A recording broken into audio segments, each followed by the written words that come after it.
Hello friends, आज के इस वीडियो में हम स्टार्ट कर रहे हैं चिकित्सा ऑफ वात व्याधि के बारे में। लास्ट लेक्चर में हमने वात व्याधि की सामान्य चिकित्सा देखी थी।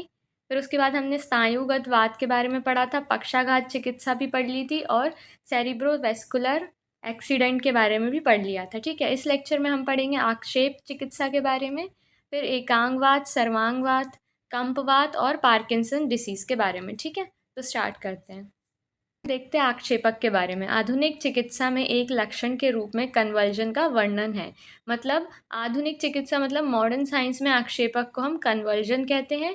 कन्वर्जन का मतलब होता है झटके आना। ठीक है, जो मस्तिष्क में स्थित वात केंद्रों एवं वातवाह नाड़ी की विकृति के परिणाम स्वरूप उत्पन्न होता है। तो इसमें क्या बताया है कि मस्तिष्क में वात के केंद्र प्रेजेंट होते हैं और वातवाह नाड़ी प्रेजेंट होती हैं। तो अगर इसमें विकृति आ जाती है तो उसका रिजल्ट क्या निकल के आता है? आक्षेपक। ठीक है, अगर हम मॉडर्न से कोरिलेट करें तो जो ब्रेन में वात के सेंटर्स होते हैं या वात वह नाड़ी मतलब नर्व्स होती हैं, अगर उसमें विकृति आ जाती है तो उससे आक्षेपक मतलब कन्वर्जन्स जो हैं वो प्रोड्यूस होते हैं। इसमें वात दोष की प्रधानता विकृति होती है। मतलब वात दोष है इसमें प्रधान हो जाता है और प्रधानता वात दोष की ही इसमें विकृति होती है। इसके निदान के अंतर्गत वात प्रकोपक निदानों का समावेश होता है। जब वात प्रकोपक निदानों का अधिक सेवन किया जाता है उसकी वजह से ये प्रॉब्लम होती है। ठीक है, क्योंकि हम ये वात व्याधि पढ़ रहे हैं, वात व्याधि की चिकित्सा पढ़ रहे हैं और अगर उसमें आक्षेपक आ रहा है तो मतलब इसमें सारी जितनी भी व्याधियाँ हम पढ़ेंगे वात व्याधि के अंतर्गत तो उसमें जो वात दोष रहेगा वही दोष प्रधान रहेगा। ठीक है, तो इसमें भी वात प्रकोप निदान के सेवन से ही ये प्रॉब्लम जो है होती है आक्षेपक की। ठीक है, फिर इसकी परिभाषा देख लेते हैं। जब प्रकोपित वायु हाथ पैर सिरा स्नायु कंडरा को सुखाकर शरीर में बार बार आक्षेप को उत्पन्न करता है उसे आक्षेपक कहते हैं। तो हम इसका मतलब देख लेते हैं कि जब शरीर में वायु जो है वो प्रकोपित हो जाती है तो वह हाथ पैर सिरा स्नायु कंडरा तो ये सारी चीज़ों को क्या करती है, वो सुखा देती है। ठीक है, और फिर शरीर को बार बार आक्षेप को उत्पन्न करती है। अगर ये सारी चीज़ें सूख जाएंगी तो शरीर में बार बार आक्षेप उत्पन्न होंगे। आक्षेप मतलब झटके उत्पन्न होंगे। ठीक है, उसी को हम कहते हैं आक्षेपक।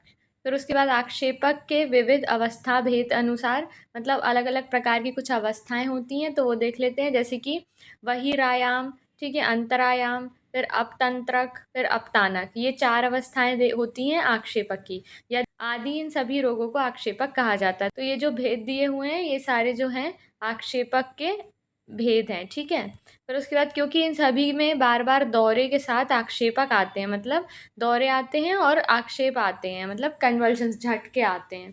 फिर उसके बाद हम देखते हैं इस प्रकार ये सभी आक्षेपक के विविध अवस्था भेद होते हैं। फिर आक्षेपक रोगों की संप्राप्ति चक्र देखते हैं कि अधिक निदान के सेवन से, निदान मतलब वातवर्तक आहार विहार का के सेवन से क्या होता है कि वात का प्रकोप हो जाता है शरीर में। हृदय मस्तिष्क और शंख प्रदेश में स्थान संशय कर लेती है वात। इतना ज़्यादा वात का प्रकोप हो जाता है कि वात जो है हृदय में मतलब मस्तिष्क में और शंख प्रदेश में जाकर स्थान संशय कर लेती है। ठीक है, फिर उसके बाद क्या होता है, वात व धमनी नाड़ी वात केंद्र वात व स्त्रोतस जो हैं ये सब अफेक्ट हो जाते हैं जिसकी वजह से आक्षेपक की उत्पत्ति हो जाती है। तो आक्षेपक जो है उसको 2 पार्ट्स में डिवाइड किया हुआ है। जैसे कि अल्प संज्ञा नाश मतलब थोड़ी सी कम संज्ञा नाश अगर होती है तो अपतंत्रक बनता है। ठीक है, जिसको हम कन्वर्जन्स कहते हैं, झटके आना कहते हैं। ठीक है, और अगर पूर्ण संज्ञा नाश हो गई मतलब पूरी ही संज्ञा नाश हो गई है तो अपतानक कहते हैं, जिसको हम टिटेनिक सीजर्स कहते हैं। ठीक है, मॉडर्न में। तो ये हो गई इसकी संप्राप्ति चक्र। फिर हम देखते हैं संप्राप्ति घटक। तो इसमें दोष जो रहेगा वो वात प्रधान रहेगा क्योंकि ये वात व्याधि है। इसमें जो दूष्य रहेगा धमनी कंडरा सिरा रस रक्त ये सब रहेंगे। अधिष्ठान इसका धमनी रहेगा। प्रॉपर जो वात व नाड़ी है मतलब नर्व्स हैं उसमें ये प्रॉब्लम क्रिएट करेगा। ठीक है, फिर उसके बाद स्त्रोतस इसमें रहेगा वात व संज्ञा व रसवह और रक्तवह स्त्रोतस स्त्रोत। फिर नेक्स्ट हम देखते हैं स्त्रोतोदुष्टि। उसमें क्या होता है, संग और बीमार गमन आता है। या तो वात का अवरोध हो जाएगा या वात जो है वो बीमार गमन मतलब पूरी बॉडी में फ्लो करने लगेगी। फिर इसका जो स्वभाव होता है वो चिरकारी या दारुण होता है, मतलब क्रॉनिक डिसीज होती है ये। फिर हम इसकी साध्य असाध्यता देख लेते हैं। तो ये कृच्छ साध्य या याप्य होती है, मतलब जब तक मेडिसिन देते रहते हैं तब तक ठीक रहती है, अगर मेडिसिन बंद कर देंगे तो फिर से वापस से जो है सिम्टम्स देखने को हमें मिल सकते हैं। फिर उसके बाद आक्षेपक की विशेष अवस्थाएं कौन सी होती है। जैसे कि सबसे पहले कफ अनुबंधी आक्षेप होता है तो इसमें हमें शैथ्य शोथ गौरव एवं ग्लानि से युक्त अन्य लक्षण मिलते हैं तथा वेग बहुत देर तक रहता है। मतलब जो उसका जब वेग आता है ना, इसके जब झटके स्टार्ट होते हैं तो ये काफ़ी टाइम तक रहते हैं, और जो व्यक्ति है उसमें शोथ देखने को मिलेगा, इन्फ्लेमेशन देखने को मिलेगा, गौरव, भारी-भारी लगेगा, ग्लानि देखने को मिलेगी, ठीक है। दूसरा है पित्त अनुबंधी आक्षेपक, इसमें क्या है, दाह, ज्वर, भ्रम, मूर्छा, प्रलाप, ये सारी चीज़ें देखने को मिलेंगी। फिर इसमें आक्षेपक के अन्य लक्षणों के साथ मिलते हैं तथा वेग मध्यम प्रकृति का होता है। फिर वातजन्य आक्षेपक में तीव्र वेदना होगी और कंपन होगा, मतलब ट्रिमर्स आएँगे, ठीक है। और फिर उसमें क्या है, लक्षण आक्षेपक साथ मिलते हैं तथा इसका वेग जो है अल्प समय तक रहता है। तो यहाँ पर हम डिफ़रेंस कर सकते हैं, जैसे कफ अनुबंधी का जो वेग रहेगा वो बहुत देर तक रहता है, पित्त अनुबंधी का मध्यम प्रकृति वाला वेग होता है, और उसके बाद वातजन्य आक्षेपक में तीव्र वेदना के साथ में अल्प समय तक रहता है इसका वेग, ठीक है। फिर आघातजन्य आक्षेपक में क्या होता है कि मर्म स्थानों पर अगर आघात हो जाती है तो उसकी वजह से ये प्रोड्यूस होता है। इसका वेग जो रहता है वो अत्यल्प समय में रहता है, मतलब बहुत कम समय के लिए इसका वेग आता है, ठीक है। फिर नेक्स्ट हम देखते हैं आक्षेपक जन्य वात व्याधि का चिकित्सा व्यवस्था पत्र, किस तरीके से हम इसकी चिकित्सा कर सकते हैं वो देख लेते हैं। पहले आक्षेपक जन्य वात व्याधियों की चिकित्सा करते समय निदान परिवर्जन करना चाहिए। मतलब हमने देखा है कि वातवर्धक आहार विहार के सेवन से ये रोग प्रोड्यूस हो रहा है, तो उसका हमें सेवन नहीं करना चाहिए वातवर्धक आहार विहार का, ठीक है। करते हुए आक्षेपक के वेगकालीन और अवेगकालीन चिकित्सा का विचार आवश्यक करना चाहिए। मतलब जब आक्षेपक का वेग आ रहा है तो उस टाइम पर उसकी चिकित्सा किस प्रकार से करनी है, और जब वेग नहीं आ रहा है उस टाइम पर चिकित्सा किस तरीके से करनी है, तो ये दोनों चीज़ें जो है पता होनी चाहिए। जैसे कि वेग काल, अगर जब वेग आ रहा है आक्षेपक का, उस टाइम पे क्या करना चाहिए, त्रासन चिकित्सा करनी चाहिए और ठंडे पानी का छिड़काव करना चाहिए। तीक्ष्ण नस्य का प्रयोग करना चाहिए, तीक्ष्ण अंजन का प्रयोग किया जाता है, और सिरावेद भी अत्यधिक अवस्था में करना चाहिए। फिर वेग के मध्यम काल में स्नेहन, स्वेदन, नस्य, वातानुलोमन एवं अन्य वात शामक उपाय करने चाहिए। और अवेग, फिर लास्ट है अवेग काल, मतलब जब वेग जो है वो प्रॉपर पूरा खत्म हो गया और जो पर्सन है वो नॉर्मल हो गया है, उस टाइम पर घृत, नस्य एवं पान करना चाहिए तथा अन्य वात शामक, आक्षेप शामक आदि शमन औषधियों का प्रयोग करना चाहिए, ठीक है। नेक्स्ट हमारे सिलेबस का टॉपिक है एकांगवाद, ठीक है। एकांगवाद जो है शब्द का अर्थ है शरीर के केवल एक अंग, मतलब एकांश में वात दोष का प्रकोप होने से उत्पन्न होता है ये। मतलब जो शरीर है उसके केवल एक अंग में जब वात दोष का प्रकोप हो जाता है, उससे उत्पन्न होने वाले रोग को हम कहते हैं एकांगवाद। अर्थात जब वात दोष शरीर के किसी एक अंग विशेष जैसे हाथ, पैर, ग्रीवा, मुख इत्यादि में प्रवेश कर उसकी गति, बल एवं संवेदना को नष्ट करता है, उसे एकांगवाद कहते हैं। तो मतलब जब वात दोष शरीर में किसी भी एक अंग विशेष पर प्रवेश करके फिर उसकी उस पर्टिकुलर जो अंग है उसकी गति को, उसको बल को और उसकी संवेदना को नष्ट कर देता है, जैसे कि हाथ, पैर, ग्रीवा, मुख इत्यादि, इनमें से कोई भी एक अंग पर जाकर जो वात है उसकी गति को, बल को और संवेदना को नष्ट कर देता है, उसी को हम कहते हैं एकांगवाद, ठीक है।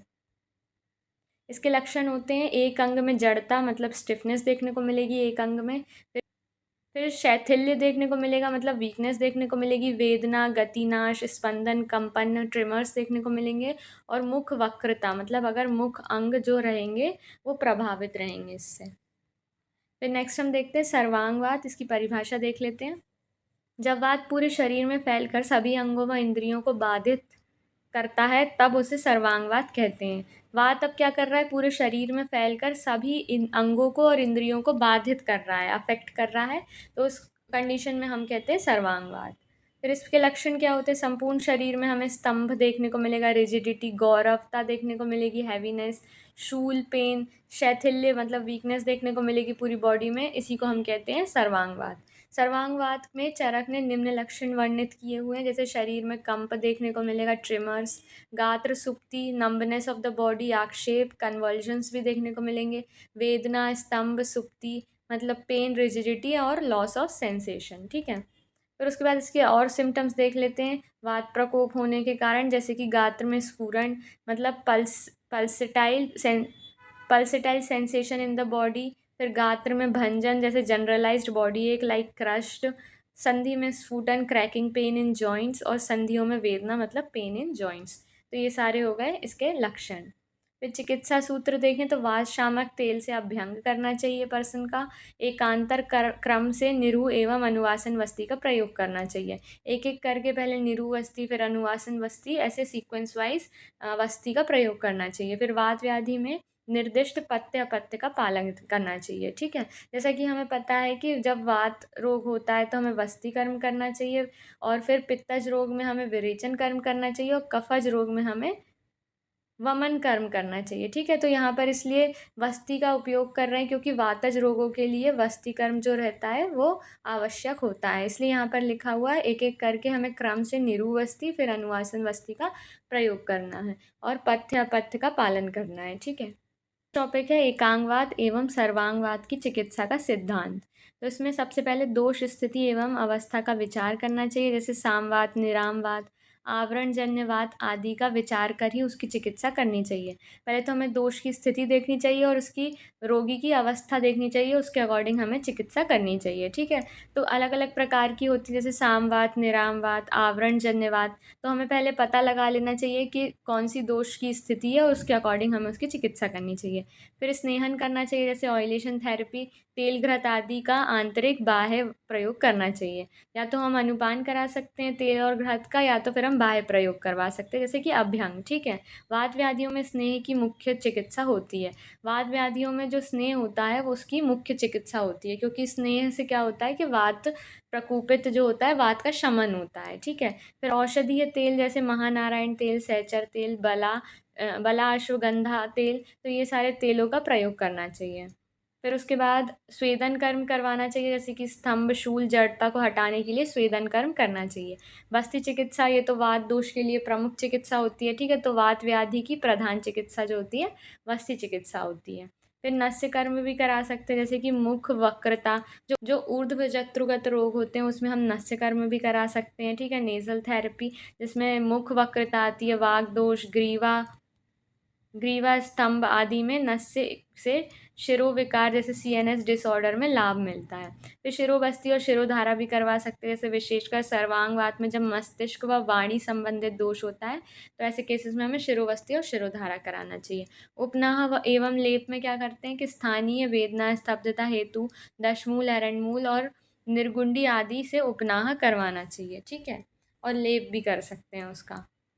तो इन सब से क्या होता है कि वात का शमन होता है। रस औषधियाँ एवं योग जो हम यूज़ कर सकते हैं इसमें एकांगवात और सर्वांगवात में, तो सबसे पहले हम महावात विध्वंस रस, वात गुंजाकुश रस, बलादी व अश्वगंधा कल्प दशमूल क्वाथ, इन सब का प्रयोग कर सकते हैं रस औषधियाँ या योग में। फिर आहार विहार में हम वात शामक आहार, घृत तेल, दूध, तिल, मांस या गोधूम का उपयोग कर सकते हैं। इसमें जो निषेध रहता है वो होता है अधिक उपवास, रूक्ष, लघु और शुष्क आहार का सेवन जो है नहीं करना चाहिए, ये निषेध होता है। ठीक है, फिर उसके बाद एकांगवात एवं सर्वांगवात की चिकित्सा प्रबंध देख लेते हैं। तो इसमें अवस्था बताई गई है एकांगवात और सर्वांगवात की। तो सबसे पहले हम देखते हैं स्नेहन। तो एकांगवात में जो स्नेहन होता है वो स्थानीय और पिच्चू से भी कर सकते हैं। ठीक है, इसमें हम स्थानीय अभ्यंग कर सकते हैं, जहाँ पर भी प्रॉब्लम क्रिएट हुई है, वात का प्रकोप हुआ है जिस भी अंग में, वहाँ पर हम स्थानीय अभ्यंग कर सकते हैं और पिच्चू धारण करवा सकते हैं। सर्वांगवात में क्या करते हैं कि अभ्यंग जो करवाते हैं वो सर्वांग शरीर में, मतलब पूरे शरीर में अभ्यंग करवाना चाहिए और तेल का पान करवाना चाहिए। फिर स्वेदन में क्या करते हैं कि नाड़ी पिंड स्वेदन करवा सकते हैं एक अंग में, और सर्वांग में हम सर्वांग स्वेदन करवा सकते हैं। बस्ती में क्या करते हैं, स्थानीय बस्ती दे सकते हैं पर्टिकुलर। फिर उसके बाद सर्वांगवात में हम निरु और स्नेह बस्ती देते हैं। फिर एकांगवात में नस्य, मुख वक्रता और वागदोष हेतु नस्य करवा सकते हैं।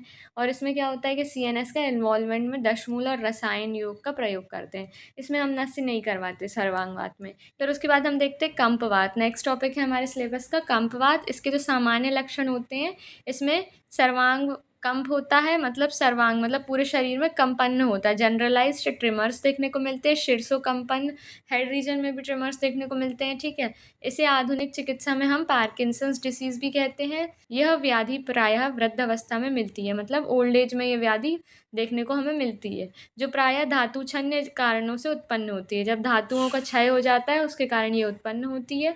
ट्रिमर्स इस रोग प्रधान लक्षण है, ट्रिमर्स जो है इस रोग में सबसे प्रधान लक्षण होते हैं। ठीक है, फिर नेक्स्ट हम देखते हैं चिकित्सा व्यवस्था पत्र देख लेते हैं हम कंपवात का, जैसे कि निदान का त्याग करना चाहिए। फिर उसके बाद महामाश प्रसारणी तेल से अभ्यंग करना चाहिए। स्वेदन पुष्टिशाली पिंड स्वेद बार बार करना चाहिए। फिर उसके बाद अश्वगंधा चूर्ण लेना चाहिए। कपिकक्षु का चूर्ण लेना चाहिए, ठीक है। जैसे कि अश्वगंधा चूर्ण हमें 3 ग्राम लेना चाहिए प्रातःकाल और सायकाल सुखोष्ण दूध के साथ, ठीक है। उसी प्रकार से हमें कपिकक्षु चूर्ण जो है उसको 2 ग्राम लेना चाहिए, सेम प्रातःकाल साय और सुखोष्ण दूध के साथ। फिर उसके बाद क्रॉन्च पाक लेना चाहिए 6 ग्राम प्रातःकाल और साय दूध के साथ। नस्य विजय भैरव तेल से नस्य करना चाहिए इसमें।